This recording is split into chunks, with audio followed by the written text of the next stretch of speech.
Well, continuing team coverage this morning, Sarasota County Superintendent Dr. Todd Bowden has got up so early this morning.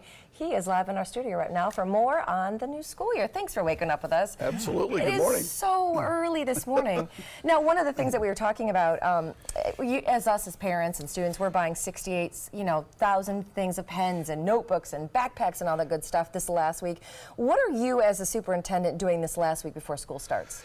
And so one of the things you'll see throughout this week is you'll actually see our buses on the road. They're starting to kind of work out their routes. Teachers are back in their classrooms, and so I'm in contact with our entire leadership team, just asking the question, what concerns do you have about Monday morning? What do you need from me? What roadblocks need to be overcome, just to make sure that we're ready to go.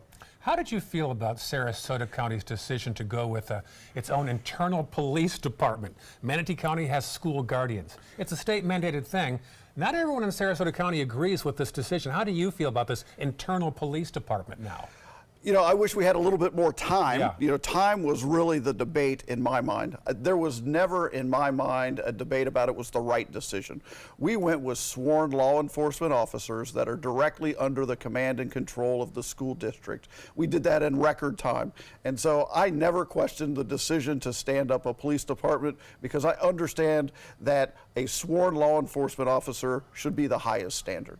So what do you tell parents? Because I can imagine, throughout the summer you run into parents, and the thing that everyone is talking on, myself included, is how you guys are planning to keep our kids safe. What do you tell parents right now? And so one of the things we've tried to do this week is introduce the school community to the officer. And so it's this abstract concept of you're starting a police department, there's going to be a law enforcement officer at my child's school. That's different than saying Officer Jones has been assigned to your child's school. Officer Jones has 24 years of experience with the Chicago PD, with New York PD.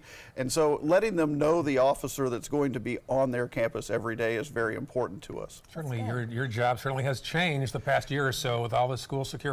It sure has. It sure has. Let me throw you a curveball. Now, last week, the school board was all set to offer you a different contract with all sorts of provisions and more money. At the last moment, they put off the decision to approve that. How'd that make you feel? Well, they did that at my request. I sent a letter to the school board and I said, it just seems like there's too much chatter about me and school starts in a week. I said, we've got time. I've got 2 years left on my contract. Let's focus on getting school open. Let's have a school board election. Let's see who's going to sit on our school board, and then we've got time to make that decision. How would you describe your relationship in a phrase with the Sarasota County Sheriff right now?